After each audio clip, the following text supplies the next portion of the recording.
여름이 다가오면 가장 많이 생각나는 과일이 있습니다. 수박. 수박 안 먹고 여름 지나는 사람 한 사람도 없을 거예요.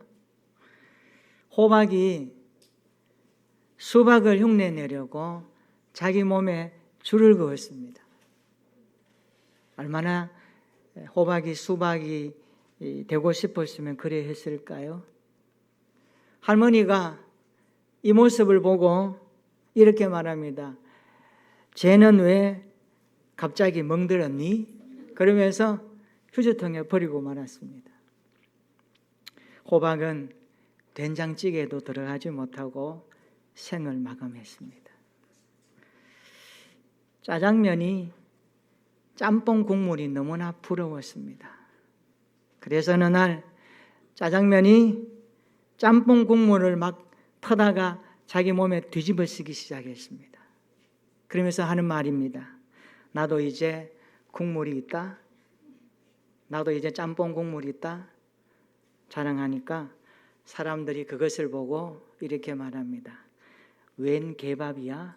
하면서 젓가락을 놓았다고 합니다. 호박에 줄을 긋는다고 수박이 될 수 없습니다. 짜장면이 짬뽕 국물을 뒤집어 쓴다고 해서 짬뽕이 될 수 없습니다.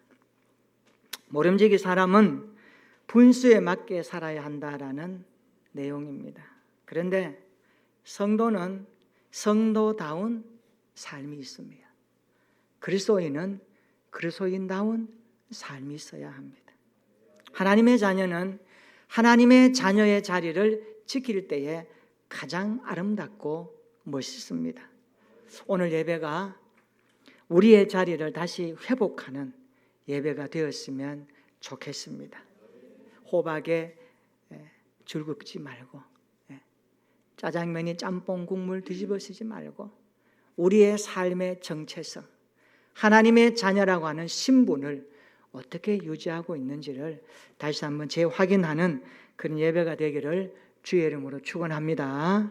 이스라엘 사람들에게 질문합니다. 당신 인생의 가장 아름다운 단어는 무엇입니까? 그럼 이스라엘 사람들이 하나같이 이렇게 대답한다고 합니다. 샬롬. 샬롬이라는 단어입니다. 지금도 이스라엘 사람들은 인사할 때 샬롬이라고 인사한다고 합니다. 샬롬은 이스라엘 사람들에게 가장 익숙한 단어이면서 가장 친숙한 단어이고 그들의 모든 꿈과 이상을 담아내는 단어 가운데 하나입니다. 소중한 단어입니다. 그래서 히브리어 단어 샬롬이라는 이 단어가 구약에서 사용될 때 우리나라 성경에는 평강, 평화, 화평 이렇게 번역합니다. 평강, 평화, 화평. 이게 다 샬롬이라는 단어에서 나온 뜻입니다. 신약에서 이와 같은 뜻이 있는 단어가 있는데 바로 에이레네라고 하는 단어입니다. 샬롬은 평화를 주시는 그리스도를 믿음으로 주어지는 단어입니다. 이것은 또한 하나님과 화목하게 된 은혜를 포괄적으로 단어로서 담아내고 있습니다. 일반적으로 전쟁이 중지된 상태를 가리켜서 평화라고 말합니다. 혹은 갈등이 없는 상태를 가리켜서 평화라고 말합니다. 그러나 이 샬롬이라는 단어는 일반적인 평화의 의미보다 더 훨씬 깊은 의미를 담고 있습니다. 오늘 본문에 등장하는 이 단어를 우리에게 하나님은 읽게 하셨습니다. 이 샬롬이라는 단어는 사사기 성경에 그 배경을 두고 있습니다. 왕이 없던 시대, 사람들이 왕노릇하며 자기가 왕이라고 의시되던 시대, 그 시대가 사사시대였습니다. 자기 생각대로 살았고 자기 주장대로 살았고 자기 의견에 좋은 대로 살았던 시대가 350년의 역사를 갖고 있는 사사시대였습니다. 그래서 그 사사시대는 끝없는 악순환이 반복되고 있습니다. 그래서 사사기는 악순환의 연속이라고 말합니다. 어떤 신학자는 또의 역사라고 말합니다. 그들이 타락하면 하나님이 심판하십니다. 그러면 아프니까 힘드니까 하나님 앞에 회개합니다. 그러면 하나님이 또 구원의 역사로 회복시켜 주십니다. 회복되고 나니까 좀 먹고 살만하니까 또 그들은 타락하기 시작합니다. 하나님을 등지고 이방 신상에 절하며 살아갑니다. 그러면 하나님이 또 심판하십니다. 그러면 또 회개합니다. 그러면 또 하나님이 구원해 내십니다.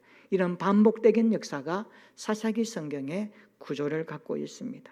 오늘 배경이 되는 사사기 6장 1절부터 한번 읽어보겠습니다. 우리 사사기 6장 1절은 이렇게 시작합니다. 다 같이 한번 읽어볼까요? 시작.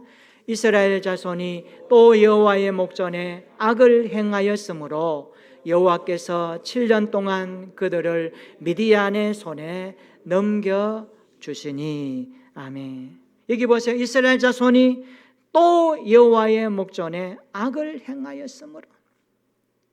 또라는 단어가 뭡니까? 반복 아닙니까? 하나님이 보고 계시는데도 불구하고 하나님의 면전에서 또 죄짓고 있습니다. 그래서 하나님께서 이스라엘 백성들을 심판하시죠. 죄를 범하고 악을 행하는 그들에게 하나님은 미디안 족속을 붙여주셔서 7년 동안 괴롭게 하십니다. 하나님의 마음이 느껴지시나요? 우리 6장 2절 한번 읽어볼까요? 6장 2절입니다. 시작. 미디안의 손이 이스라엘을 이긴지라.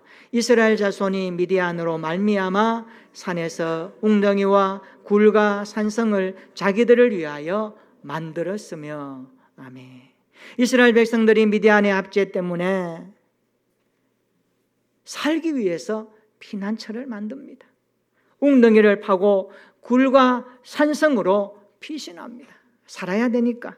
3절 4절 한번 보세요. 미디안 족속의 이스라엘에 대한 침략 행위는 이스라엘을 점령하고 끝나는 것이 아닙니다. 이스라엘 백성들이 파종할 때가 되면 나타나서 다 해방나버리고 낙타 같은 짐승을 거느리고 기습으로 공격하여 이르는 데까지 이르렀습니다. 그들은 토지 소산을 멸해버렸습니다. 이스라엘 가운데 먹을 것을 다 약탈해 가고 말았습니다. 양이나 소나 나귀도 다 가지고 가버렸습니다. 그러니 어떻습니까? 5절 한번 보세요. 그들의 수를 말하는데 메뚜기 떼와 같다라고 말씀합니다. 피해가 막심했다는 겁니다. 미디안 사람이 지나간 곳은 마치 메뚜기 떼가 지나가고 만 것처럼 쑥대밭이 되어버렸다라고 그렇게 표현합니다. 6절 한번 읽어볼까요? 6절입니다. 시작. 이스라엘이 미디안으로 말미암아 궁핍함이 심한지라. 이에 이스라엘 자손이 여호와께 부르짖었더니. 여기 보면 궁핍함이 심했더라. 누구로 말미암아? 미디안으로 말미암아.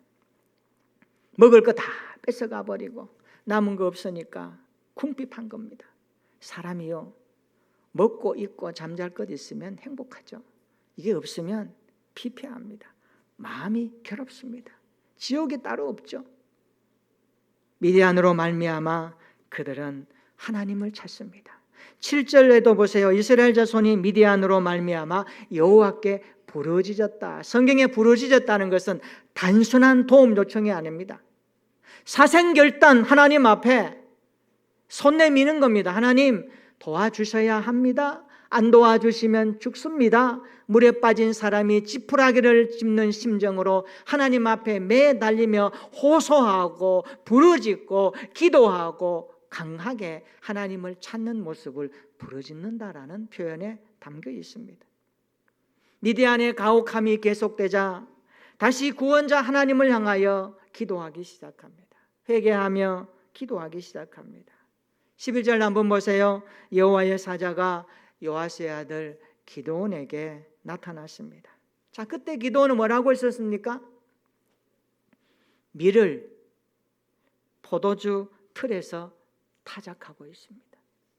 여러분, 밀은 넓은 마당에서 도리깨질을 하든지 빻든지 해서 이렇게 수확해야 되는데 그렇게 하지 못합니다. 왜요?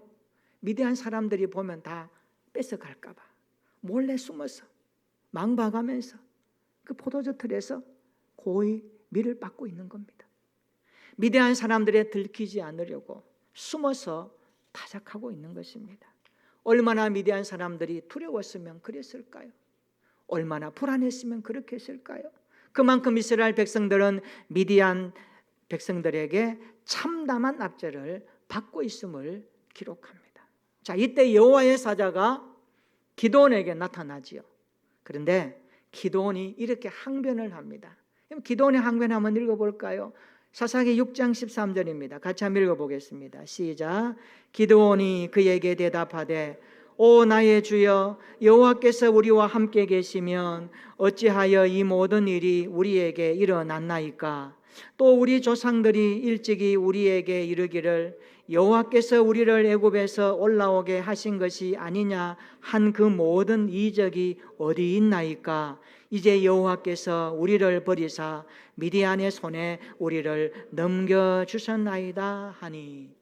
이 13절이 길지만 요약하면 이렇게 정리됩니다.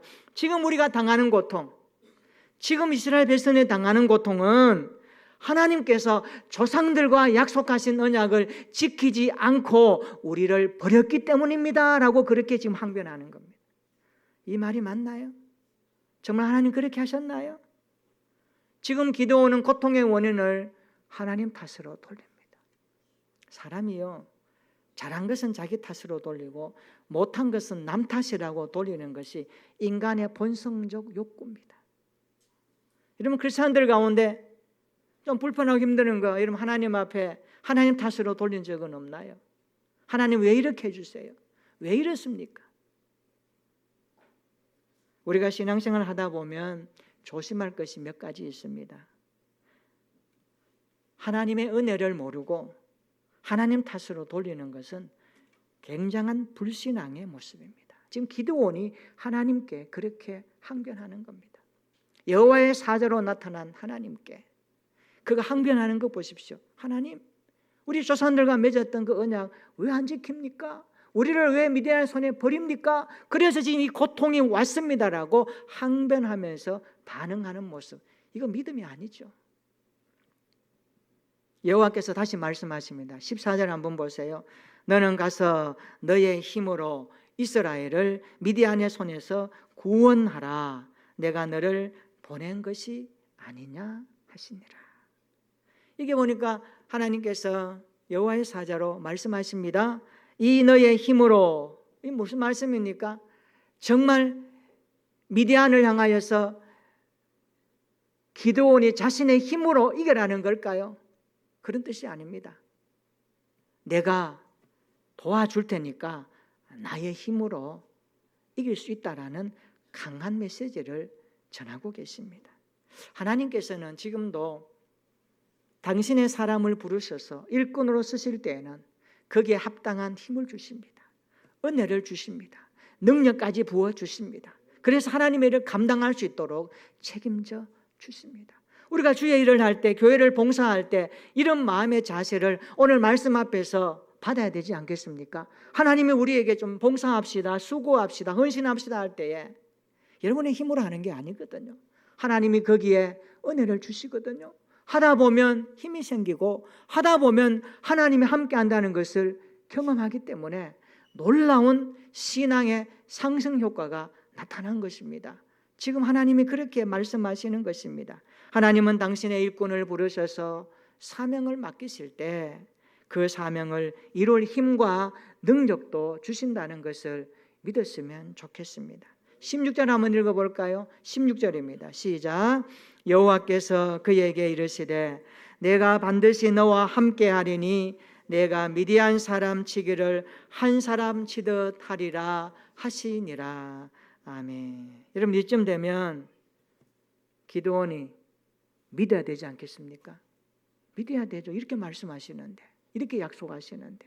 그런데 뒤에 17절부터 보시면 기드온의 여호와의 사자를 아직도 믿지 못합니다. 그리고 표징 하나를 보여달라고까지 요청합니다. 하나님 어떻게 하십니까? 하나님께서는 초자연적인 능력으로 고기와 무교병을 불사르며 기드온에게 응답을 하십니다. 그제서야 기드온은 여호와의 사자인 줄을 알아갑니다. 그리고 22절 한번 보세요. 읽어보겠습니다. 22절 시작. 기드온이 그가 여호와의 사자인 줄을 알고 이르되 슬프도소이다. 주 여호와여, 내가 여호와의 사자를 대면하여 보았나이다 하니. 아멘. 그제야 여호와의 사자를 대면하여 보는 겁니다. 그리고 오늘 본문 이렇게 우리에게 말씀하죠. 우리 본문 24절 한번 읽어보겠습니다. 시작. 기드온이 여호와를 위하여 거기서 제단을 쌓고 그것을 여호와 살롬이라 하였더라. 그것이 오늘까지 아비에셀 사람에게 속한 오브라에 있더라. 아멘. 여기 여호와 살롬, 여호와는 평강이시다. 하나님은 평강이시다. 우리가 너무나 잘 아는 말씀이죠. 여호와 살롬, 찬양도 있지 않습니까? 여호와 살롬은 하나님의 이름이기도 합니다. 하나님을 경험한 기드온은 제단을 쌓고 그것을 여호와 살롬이라고 이름 붙입니다. 여호와 살롬을 경험한 기드온, 그 이후에 보면 하나님께 아주 놀랍게 쓰임받는 인생으로 바꾸어집니다. 살롬의 하나님을 만나면 인생이 이렇게 될 수 있습니다.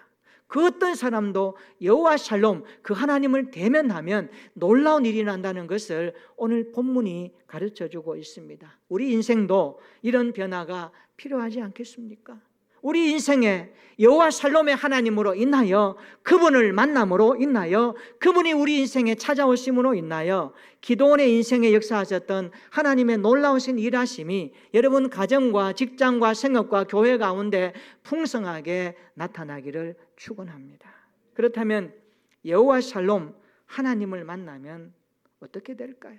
오늘 본문을 통해서 한 두 가지로 우리의 신앙생활에 적용해 보고자 합니다. 우리가 살롬의 하나님을 만나면 첫 번째, 불안과 두려움을 극복할 수 있습니다. 우리가 여호와 살롬, 그 하나님을 만나면 불안과 두려움을 이길 수 있습니다. 당시 이스라엘 백성들은 미디안의 압제 속에 참담한 상황 속에 빠져 있었습니다. 백성들은 산으로 도망하며 살아야 했습니다. 굴과 산성을 만들어 숨어 지내야만 했습니다. 얼마나 불안하겠습니까? 얼마나 두렵겠습니까? 이것은요, 말로 다 할 수 없는 아픔입니다. 미디안 족속들은 토지 소산을 황폐화시켜버렸고 약탈해 갔습니다. 먹을 것을 다 탈취해 갔습니다. 양이나 소가나 나귀까지 다 빼앗아가 버렸습니다. 기드온은 불안했습니다. 두려웠습니다. 불안과 두려움에 쌓여 있는 기드온에게 하나님이 하시는 말씀입니다. 얼마나 불안과 두려웠으면 몰래 그 밀을 타작해야 될까요? 내놓지 못합니다. 포도주 틀에서 몰래 곡식을 타작하고 있는, 여러분 기드온의 심정이 느껴지나요? 들키면 빼앗깁니다. 그래도 먹고 살아야 하니까. 이 같은 인간의 불안과 두려움은요, 삶을 움츠리게 만들죠. 그렇지 않나요? 하나님은 불안과 두려움에 떨고 있는 기드온에게 찾아왔습니다. 이렇게 말씀하십니다. 우리 23절 한번 읽어볼까요? 사사기 6장 23절입니다. 시작. 여호와께서 그에게 이르시되 너는 안심하라, 두려워하지 말라, 죽지 아니하리라 하시니라. 아멘. 하나님은 불안과 두려움에 떨고 있는 기드온에게 말씀하십니다. 안심하라, 두려워 말라, 죽지 아니하리라. 삼중적인 바리케이드를 치는 겁니다. 안심하라, 두려워 말라, 죽지 아니하리라. 하나님이 평강을 주시겠다는 약속 아닙니까? 내가 평강을 주겠노라. 그러니 염려하지 말라, 두려워하지 말라, 불안해하지 말라.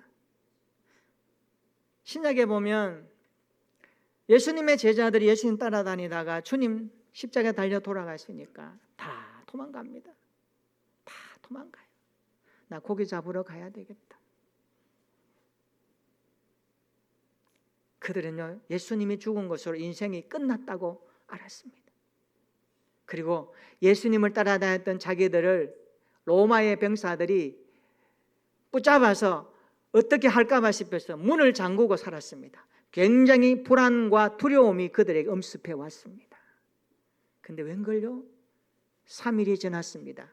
주님이 부활하셨습니다. 그 주님 어디 가십니까? 불안에 떨고 있는 제자들에게 찾아가셔서 하시는 첫 번째 말씀이 뭡니까? 성경은 이렇게 말씀하십니다. 너희에게 평강이 있을지어다. 너희에게 평강이 있을지어다. 이 말이 뭡니까? 너희들 지금 불안해하는구나, 두려워하는구나, 내가 죽었다라고 끝났다라고 불안해하고 염려하는데 아니야. 나는 살아왔어. 너희들이 나와 함께 살아있을 때 내가 말했잖아. 내가 다시 살아난다고. 내가 왔잖아. 너희에게 평강이 있을지어다. 제자들의 심금에 그 마음에 필요한 것을 주님은 하셨습니다. 그래서 주님은 말씀하십니다. 불안과 두려움에 떨고 있는 제자들에게 부활하신 주님이 하시는 메시지입니다. 너희에게 평강이 있을지어다. 그렇습니다. 우리 안에 주님이 찾아오시면 불안과 두려움도 이길 수 있습니다. 왜요? 주님의 평강이 불안과 두려움보다 더 크기 때문에 이런 겁니다. 들어오셔서 너 나가줄래? 이 안에는 내가 살아야 되겠어. 내가 이 아이와 함께 살아야 되겠어. 이런 의미입니다. 여러분 마음 가운데 불안이 스멀스멀, 두려움이 스멀스멀 올라옵니까? 오늘 이 말씀을 강력하게 하나님의 말씀으로 받고 샬롬의 하나님을 만남으로 인하여서 우리를 불안케 하고 우리를 두렵게 하는 그 어떤 것들로도 여러분 노예가 되지 말고 주의 말씀으로 이길 수 있는 담대한 용기가 생기기를 축원합니다. 주님이 우리 안에 들어오시면 불안과 두려움은 사라지게 되어 있습니다. 오늘 이 땅에 많은 사람들이 샬롬을 찾고 있습니다. 마음의 평안을 찾고 있습니다. 걱정과 염려를 뛰어넘는 인생은 없을까? 진정한 인생의 행복은 어디 있을까? 여기저기 찾아다닙니다. 그런데 세상은 진정한 평안을 줄 수 없습니다. 잠깐입니다. 해 아래 새 것이 없습니다. 전도자의 고백입니다. 그래서 우리는 말씀으로 돌아가야 합니다. 진정한 샬롬은 예수 그리스도 안에서 누리는 구원의 은혜뿐입니다. 진정한 샬롬의 완성은 예수님을 통하여 주시는 천국의 삶입니다. 믿으시기를 축원합니다. 주님은 십자가의 피로 화평을 이루셨습니다. 우리가 죄로 인하여 하나님 앞에 불안해하고 두려워 떨고 있을 때 주님은 십자가의 피로 인하여 화평을 이루셨습니다. 우리 안에 불안과 두려움을 아시는 주님은 우리 안에 들어오셔서 사시고자 원하십니다. 그래서 우리는 불안과 두려움이 엄습할 때마다 이렇게 기도할 수 있습니다. 하나님, 내 안에 불안과 두려움의 뿌리를 뽑아 주시옵소서. 십자가의 능력으로 회복시켜 주시옵소서. 여호와 샬롬으로 임하여 주시옵소서. 여러분 명령하시고 선포하시면서 주의 말씀이 우리 안에 평안을 주시고 불안과 두려움을 이겨내는 강력한 능력이 있다는 것을 고백할 수 있기를 예수님의 이름으로 축원합니다. 이런 은혜가 있기를 축원합니다. 우리 안에 예수님이 들어오시면 찾아오시면 불안과 두려움은 떠나갑니다. 샬롬의 하나님을 만남으로 인하여서 불안과 두려움이 떠나가게 되기를 주의 이름으로 축원합니다. 여호와 샬롬의 역사로 불안과 두려움이 평강으로 바꾸어지기를 주의 이름으로 축원합니다. 두 번째, 우리가 샬롬의 하나님을 만나면 큰 용사로 쓰임 받을 수 있습니다. 이 12절 한번 보세요. 여호와의 사자가 기드온에게 나타나 이릅니다. 따라해 볼까요? 큰 용사여, 큰 용사여, 여호와께서 너와 함께 계시도다. 큰 용사여, 여호와께서 너와 함께 계시도다. 여호와의 사자는 기드온을 뭐라고 합니까? 큰 용사라 그래요. 여러분, 기드온이 큰 용사로서의 자질을 갖추었습니까? 불안하고 두려워 떨고 있었는데, 담대하게 밀치지도 못하는데 숨어서 포도주 틀에서 그냥 빻고 있었는데 불안해서 눈치 보면서 그런 기드온에게 여호와의 사자가 말씀하십니다. 큰 용사여, 내가 너와 함께하도다. 내가 너와 함께하도다. 하나님은 불안과 두려움에 떨고 있는 기드온에게 큰 용사여라고 말씀합니다. 기드온은 미디안이 두려워서 포도주 틀에서 숨어서 타작하고 있었던 사람입니다. 하나님은 그런 기도원에게 큰 용사라는 칭호를 주십니다. 우리 12절 한번 다시 보세요. 큰 용사여, 여호와께서 너와 함께 하시도다. 여호와께서 너와 함께 계시도다. 이거 직역하니까 이렇게 해석되는 거예요. 여호와께서 너와 함께 하신다. 강한 용사여. 여호와께서 너와 함께 하신다. 강한 용사여. 무슨 뜻입니까? 하나님이 함께 하시면 강한 용사가 된다는 뜻입니다. 아무리 이 땅의 모든 것 가져도 하나님이 함께 하지 않으면 강한 용사로서의 작동은 없습니다. 그러나 약할지라도, 연약할지라도 하나님이 그 인생에 함께 하시면 강한 용사가 되어 하나님의 일을 감당하게 될 줄로 믿습니다. 이런 믿음의 담력을 가지고 하나님 앞에 살아가는 저와 여러분들이 되시기를 주의 이름으로 축원합니다. 하나님은 기도원과 함께 하셔서 큰 용사가 되도록 결정하십니다. 여러분, 사사기 7장 19절 한번 읽어볼까요? 어떻게 하시는지. 사사기 7장 9절에 보면 하나님이 그 밤에 이렇게 말씀하십니다. 읽어보겠습니다. 시작. 그 밤에 여호와께서 기드온에게 이르시되 일어나 진영으로 내려가라. 내가 그것을 내 손에 넘겨주었느니라. 아멘. 여러분 보세요. 큰 용사로 부름받은 기드온은 뽑힌 자 300명을 데리고 미디안 적진에 들어갑니다. 횃불을 항아리에 감추었어. 밤 10시에서 11시 사이에, 깜깜하게 자는 사이에 그들 이제 교대하는 시간이에요. 그때 하나님께서 기도원을 통하여 일하시기 시작합니다. 여호와를 위하여, 기도원을 위하여라고 외칠 때에 항아리를 깨뜨리며 횃불을 들고 나타나자 놀라운 일이 나게 됩니다. 여러분, 어떻게 되었을까요? 사사기 7장 22절 한번 읽어볼까요? 사사기 7장 22절입니다. 우리 다 같이 읽어보겠습니다. 시작.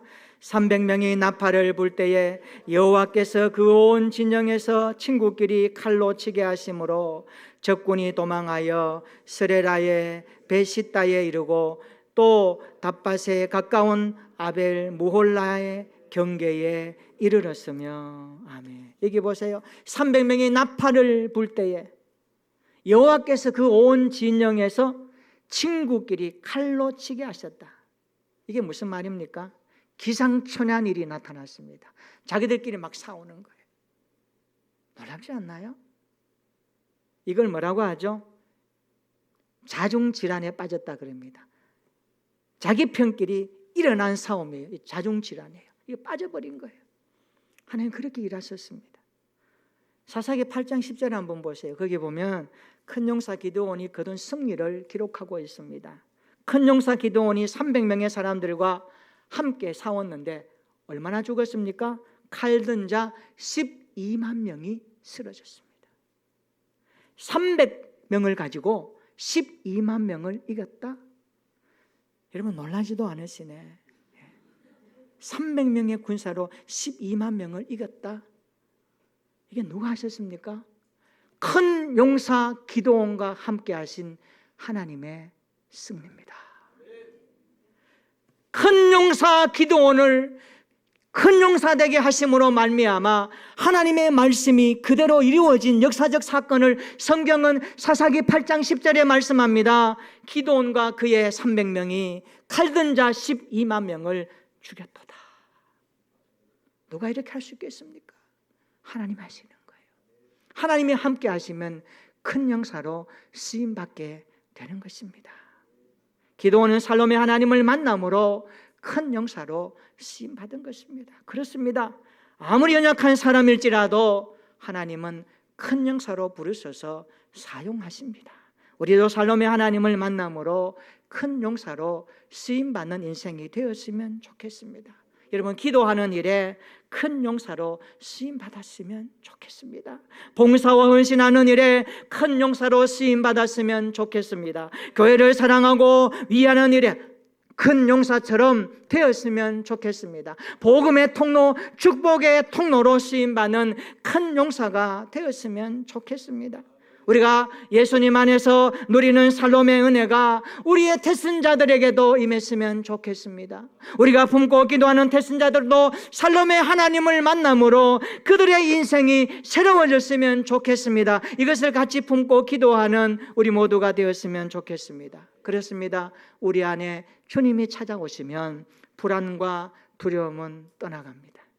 살롬의 하나님을 만남으로 불안과 두려움이 떠나가게 되기를 축원합니다.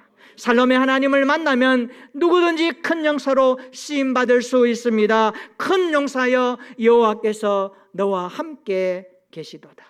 큰 용사여 여호와께서 너와 함께 계시도다. 이 말씀이 우리의 일상을 새롭게 하는 능력이 되기를 주님의 이름으로 축원합니다. 아멘. 우리 한번 기도하겠습니다. 기드온이 여호와를 위하여 제단을 쌓고 여호와 살롬이라 하였습니다. 여호와 살롬은 하나님은 평강이시라는 뜻입니다. 이 땅에 여호와 살롬이 필요합니다. 아직도 불안과 두려움에 떨고 있는 사람들에게 오늘 말씀이 필요합니다. 이렇게 기도합시다. 하나님, 우리 모두 살롬의 하나님을 만남으로 불안과 두려움을 이기게 하옵소서. 여호와 살롬의 역사로 불안과 두려움이 평강으로 바뀌게 하옵소서. 십자가 능력으로 회복되게 하시고 살롬의 하나님을 만남으로 우리 모두 큰 용사로 쓰임받고 싶습니다. 큰 용사여 여호와께서 너와 함께 계시도다. 이 말씀이 우리의 일상 가운데 새롭게 하는 능력이 되게 하시고 진정한 여호와 살롬은 예수님 안에 누리는 구원의 은혜임을 알게 하시고 우리의 태신자들도 살롬의 은혜가 필요함을 알게 하시고 우리 교회와 우리 자녀들의 인생에 살롬의 역사가 펼쳐지게 해달라고 우리 다 같이 함께 기도하겠습니다. 전능하신 하나님 아버지, 살롬의 하나님을 만나야 합니다. 불안과 두려움에 떨고 있는 누구라도 살롬의 하나님을 만나면 극복할 수 있습니다.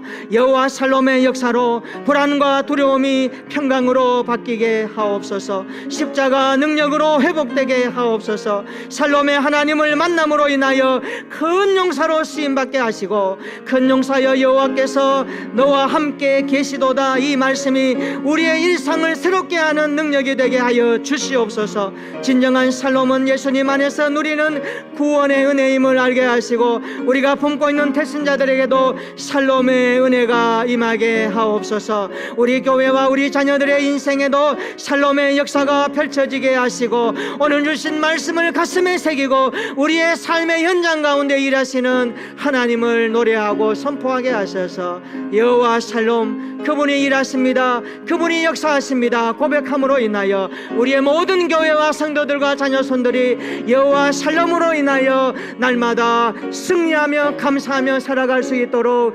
역사하여 주시옵소서. 예수님의 이름으로 기도하옵나이다. 아멘. 우리 다 함께 일어나셔서 찬송가 412장 찬송하십니다.